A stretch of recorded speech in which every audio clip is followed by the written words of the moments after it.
Hello all, hello learners, hi learners. Welcome again for the class on pro-Shakespearean drama or drama after Shakespeare. I am Shivanand Hiremat presenting the lesson, and it's the concept of Elizabethan drama, and to be particular, it's a lesson on drama after Shakespeare. After Shakespeare, there were a bundle of dramatists, a bunch of dramatists. Let us list out them. We are listing only the important dramatists. To name a few are Ben Jonson, John Webster, Beaumont and Fletcher, Thomas Middleton, Thomas Heywood, Thomas Dekker, Massinger, Ford, Shirley, etc. Let's recap. Whatever we have learnt before drama after Shakespeare, about Shakespeare we have learnt. We have studied Shakespeare and brief introduction of some of his dramas in the last class. Macbeth, Hamlet, King Lear and Othello are the four great tragedies as we have discussed then. The Tempest, Midsummer Night's Dream, Measure for Measure, The Merchant of Venice, and some other are beautiful comedies. Julius Caesar, Antony and Cleopatra, Coriolanus are Roman plays. Some of them are tragedies, tragic comedies, problem plays. Yes, all these things we have studied. Let's start about the dramatists after Shakespeare or the drama after Shakespeare. Yes, um, there is a gradual change in the selection of plots and themes of drama. Shakespeare was a master of different types of plots, but after him, dramatists were not to that extent perfect or expert in selecting the plots. So the choice of the audience also changed. Audience also expected amusement and something more sensational.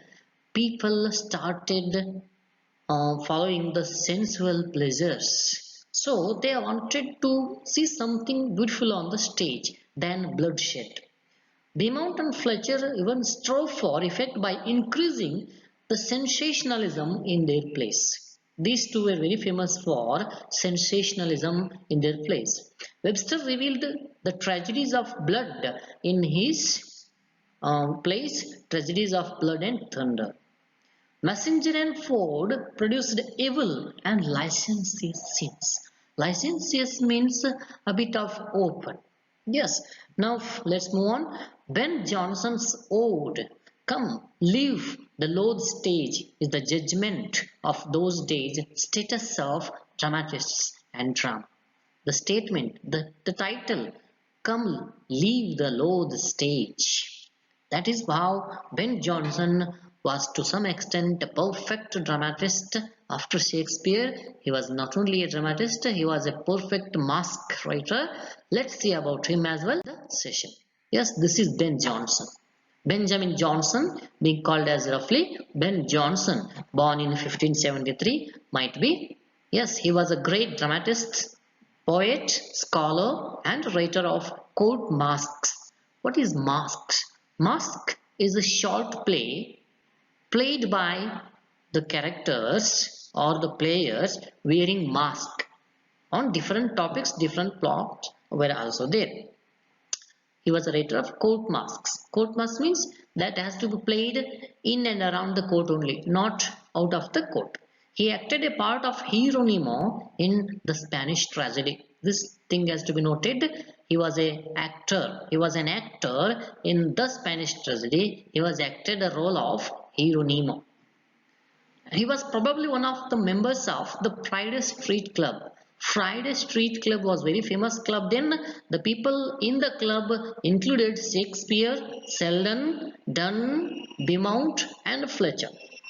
Ben Jonson of that club. And Jonson's first important play which Shakespeare cast in it was Shakespeare acted in this play. It's an interesting thing to remember.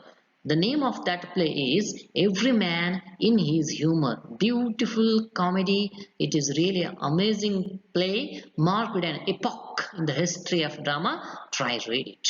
It's really wonderful comedy. If you want to watch the original version, you may find or may not, but you may find the modern version, and you please read it. The Shakespeare acted in it. That is what we got the things from books. His first tragedy is Sejanus, and second one is Catiline. Ben Jonson wrote some tragedies, and Sejanus and Catiline are the two notable. And his first court masque is The Mask of Blackness.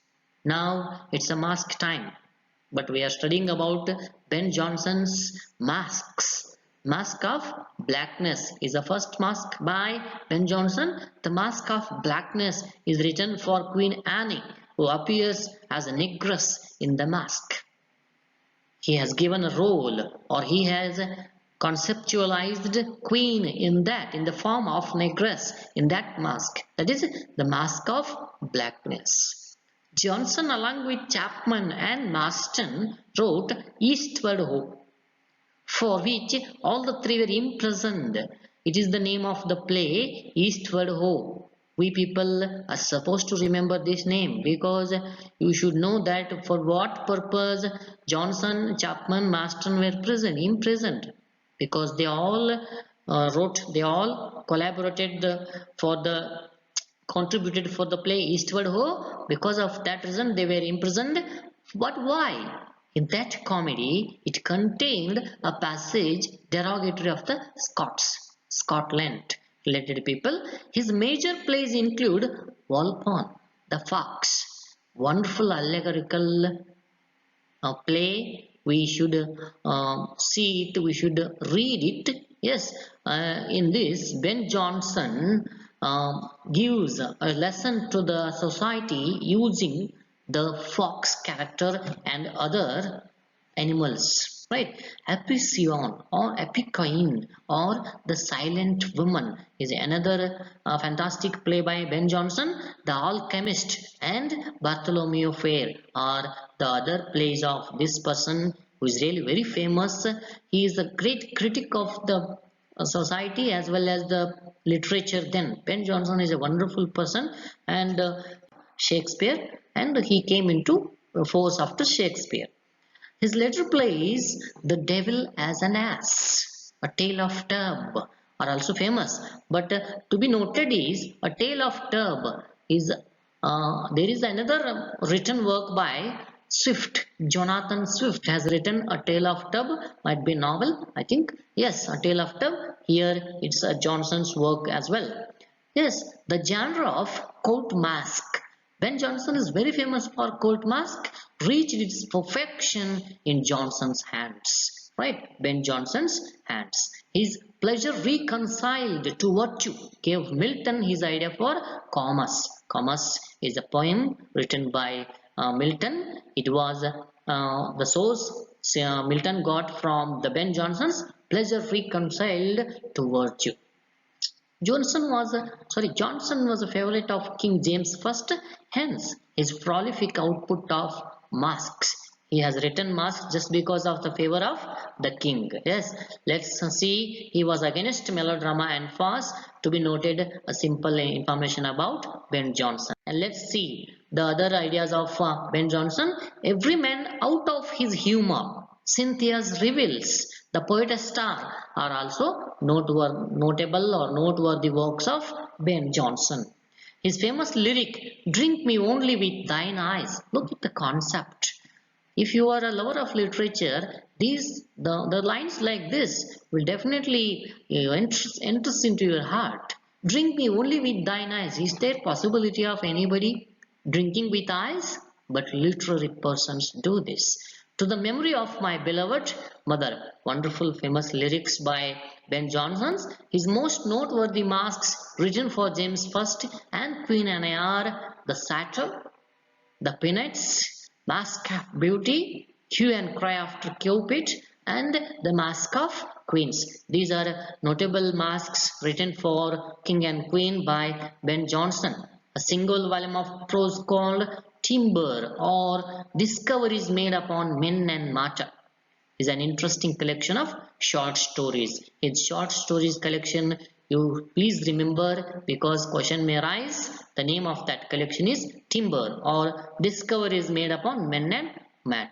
Let's see. After Ben Jonson, these two are very important. Beaumont and Fletcher, both of them came from noble families of those times, and yes, their work is in strong contrast with Johnson's. These playwrights have intensely romantic themes and plots, while Jonson dealt in with humor in large. Yes, difference between the plots of Beaumont and Fletcher as well as Jonson. See, Jonson favored humor in large, but Beaumont and Fletcher favored romantic themes. Yes, now Beaumont supplied the judgment and the solid work of the play, while Fletcher furnished the high color sentiment and the lyric poetry, without which an Elizabethan play would have been incomplete. Beaumont and Fletcher are very important for this purpose, for this concept. Of their joint plays, the two best known are Philoster and the Maid's Tragedy.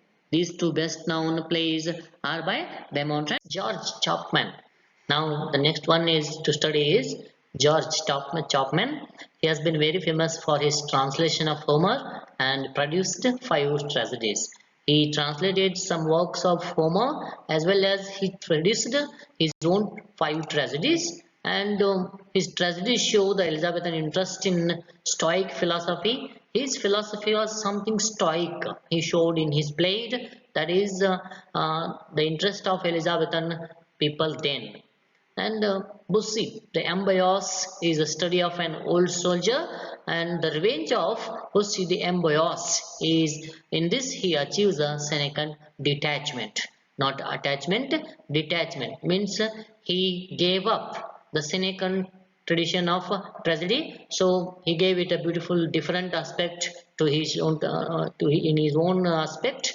So the next point is the conspiracy. Tragedy of Charles and Duke of Byron is another thing to be noted about George Chapman. All Fools is a comedy written by him.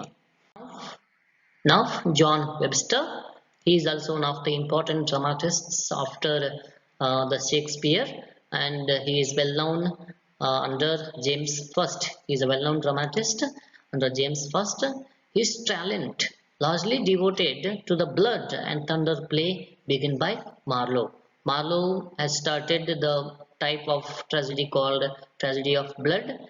Before that, the Senecan tradition was by Thomas Kidd, but this John Webster's tragedies always have some relation to Marlowe's tragedies. And the next thing is his two best known plays are The White Devil and The Duchess of Malfi. These are the two fine pieces by John Webster. He is very famous for these two plays by him. And The Duchess of Malfi, in this, Webster sought to reproduce the Italian life of the 16th century. He lived in 16th century, we know that. And in this, he tried to bring out the Italian life, not English life, Italian life of that 16th century. It's by John Webster in his play The Duchess of Malfi. And he followed the revenge tragedy tradition of Kidd in his all plays, that is visible there. Though those tragedies have the relation to revenge tragedy tradition of Kidd. And the ambitions and lusts which drive the characters in Webster's plays are beyond ordinary human compass. Compass means in a way of catching technique, or in a way of catching sense. It will be very difficult for a quite common ordinary human being to catch about how the characters crave for the lust in the plays of John Webster. Yes, let's move on. Thomas Middleton. Thomas Middleton is another important person of the dramatists after Shakespeare. He is best known by his two great tragedies, which are The Changeling and Women, Beware Women. These two are very important works by Thomas Middleton. The Changeling and Women, Beware Women. In poetry and diction, they are almost worthy at times to rank with Shakespeare's plays. Milton is also a bit comparable in case of diction at the time of after Shakespeare. Yes, move on. A Trick to Catch the Old One is his best comedy. Right. Thomas Middleton's best comedy is A Trick to Catch the Old One. A Fair Quarrel is his earliest tragedy, less mature in thought and expression. Let's go on. Yes, Thomas Heywood. He is also one more important personality after Shakespeare, dramatist after Shakespeare. He had written nearly 220 plays, but we were not able to find them all. It was an enormous amount of work. But the two best plays of him, if reader would obtain his own idea and his ability, are A Woman Killed with Kindness and The Fair Maid. I'm very impressed with the title, A Woman Killed with Kindness. Just think, is there any possibility of killing anybody with kindness? Yes, you can win anything on this earth only with love. You can overcome mountains only by faith. Yes, faith, kindness, love, trust, all these qualities give you the color of your personality. That is how. Look at the title, A Woman Killed with Kindness. We have amazing type of work. That is, the first one is a pathetic story of domestic life, and the second one is a melodrama with plenty of fighting of the popular kind. If you read, you will to know them. Yes, let's move on for the next person, that is Thomas Dekker. In the times of dramatist after Shakespeare, Dekker is also a fine personality. He is in pleasing contrast with most of the dramatists of that time. Exactly opposite of all the writers, the reader will find the best expression of Dekker's personality and erratic genius in The Shoemaker's Holiday. Fantastic play it is by Thomas Dekker, The Shoemaker's Holiday. If a shoemaker goes for a holiday, then what happens? Let's see there in the play. Old Fortunatus, a fairy drama of the wishing hat and no end of money. It's also amazing piece of work. Thomas Dekker's greatest achievement perhaps is The Honest War, a play in two parts. The Honest War. War? Yes, yes, that is an interesting play. You just read it. Really wonderful lesson. You can, you will be able to learn piece of work. Philip Massinger is another person after the dramatist after Shakespeare. Yes, he was a great dramatic poet of great natural ability. His best known comedy, A New Day to Pay Old Debts. Oh yes, a new day, a new way to pay old debts. A new way. How? Yes, in which we can find a great character called Sir Giles Overreach. Look at the name, Overreach. If you reach, you will be okay. If you overreach, you should think. Yes, that is how a new way to pay old debts. Next, his other plays are The Great Duke of Florence, The Virgin Martyr, and The Maid of Honor. These three are also the famous plays of that person. John Ford and James Shirley. These two are also notable person or dramatists of the period. As a whole, the plays of these two are unnatural and tiresome. Maybe sometimes Ford's best play is The Golden Heart. Nowadays, it is difficult to find a heart in the people. But how there would be a golden heart? That is the play, that is the literature. Just read that. Shirley's single play, Hyde Park. Yes, please remember, Shirley has written only one play, that is Hyde Park. This play has a frivolous, realistic dialogue, is sometimes read for its reflection of the fashionable gossipy talk of that day. That in the play Hyde Park, find it. Yes, let's conclude. Let's go a bit slow in the conclusion. That is how it's concluded that the picture of the drama changed completely after Shakespeare. We are witnessing here. Ben Jonson is a great writer who ruled the stage after Shakespeare. Yes, we understood. It's also called the Jacobean period in which Webster and Middleton shined. Okay, shines. Ben Jonson, every man in his humor, the epic play, which engaged the set of the mentality of the audience of that period. You please remember the name of the play, Every Man in His Humor, Ben Jonson's. Every man in his humor. That is simply understood that whatever may be the gist of the play, you take it generally. Every man has some quality of humor. Every man has got inside him the humoristic behavior. When, if he is very much humoristic in his behavior, what happens then? Every man, because we find some people very serious. That is how the play teaches us something different. Yes, Jonson is the most favorite of King James I and Queen Anne. He proved himself that through his great court masks. Ben Jonson's Every Man, we learnt it. Yes, now to conclude, we can say that by the end of the last dramatist's works published, the Parliament voted to close the theatres. You know why? Because the way how audience enjoyed the plays of Shakespeare, nowadays it is completely changed. Audience started not to enjoy, but audience started just to look into the picture with sensationalism in their mind. That is how the tradition, the way, the concept, the practices changed. So the parliament voted to close the theatre. Yes, it's tempting us to suppose that English poetic drama passed through a natural process of development in the hands of university wits, maturity in the hands of Shakespeare, and decline after Shakespeare between, we may say that, Marlowe and Shirley. From Marlowe to Shirley, the development of drama raised the curve of ups and downs and ups and downs. Yes, now these are the things, these are the books you may refer, dear friends. Please, thank you for listening, thank you for watching, thank you very much. Let's stop here.